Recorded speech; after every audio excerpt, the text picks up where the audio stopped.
Salut, voici la façon dont on va faire notre portrait numérique à la manière de Adèle Blais.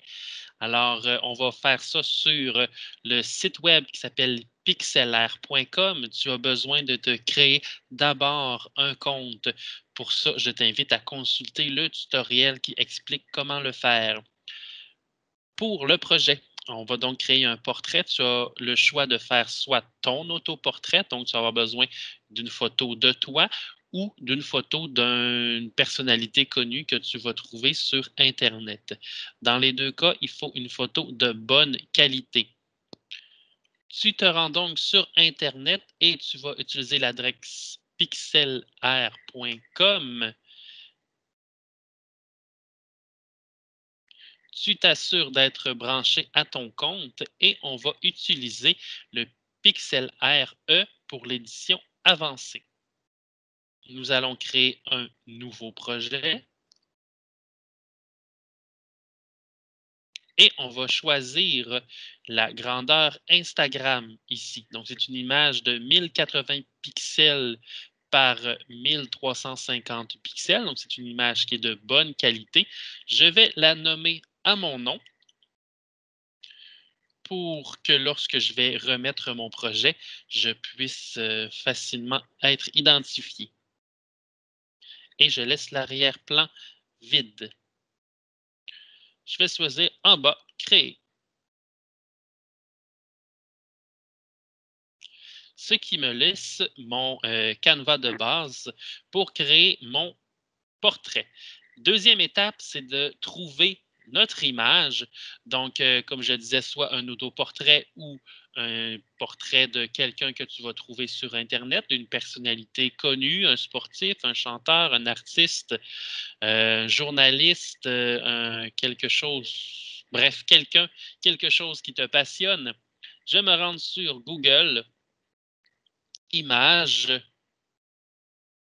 pour trouver mon portrait. Alors moi, je vais le faire sur la reine Élisabeth. Et dans mes options de recherche ici, je vais aller choisir outils et je vais préciser la taille pour de grandes images pour que ce qu'on m'offre, ce soit une image d'une bonne qualité. D'accord? Et il me reste seulement à trouver l'image que je veux choisir et enregistrer l'image sur mon ordinateur. Je suis rendu à la seconde étape de mon portrait numérique à la manière de Adèle Blais. J'ai donc trouvé l'image de base, donc l'autoportrait ou le portrait d'une personnalité connue. Je vais maintenant l'intégrer à Canva et je vais détourer, en fait, faire des formes à l'intérieur du portrait. Je suis donc dans Canva sur mon portrait et je vais intégrer une nouvelle image, donc plus image. Je vais aller chercher l'image qui est enregistrée sur mon ordinateur. Je vais ensuite adapter l'image à la taille de mon projet. Parfait. Maintenant, ce qu'il me reste à faire, c'est de créer des formes à l'intérieur et de détourer les contours de mon personnage. Je vais donc utiliser l'outil pinceau aussi, l'outil tracé. Donc, cet outil-là, il me permet de, comme je dis, de tracer.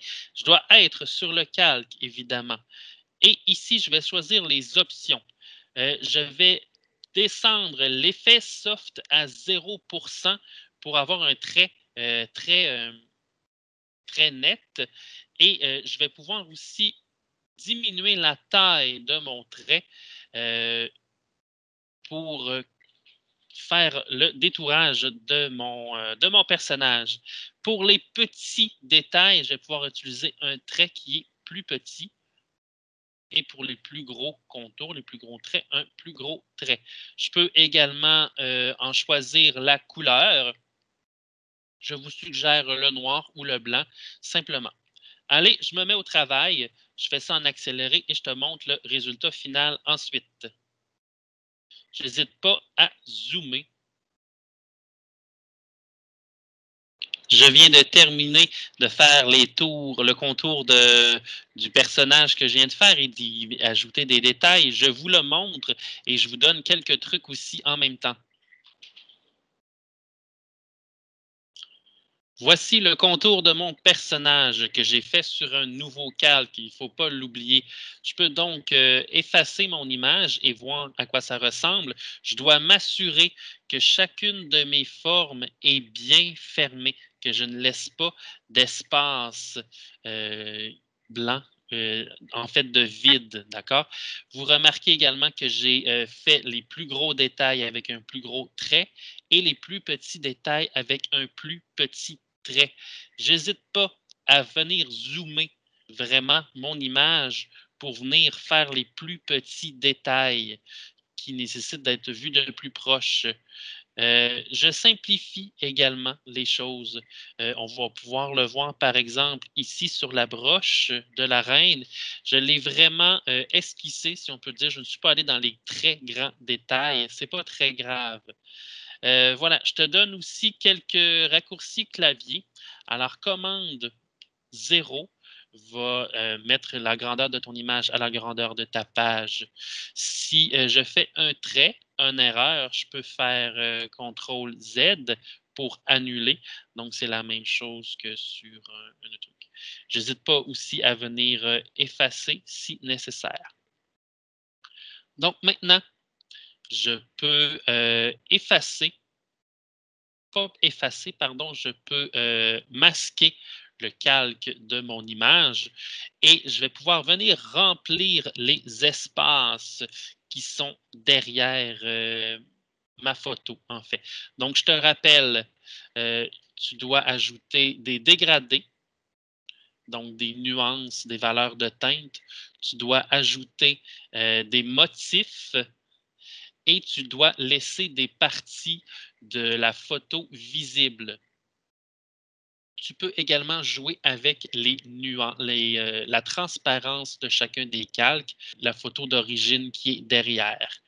Je le fais, je te le montre en accéléré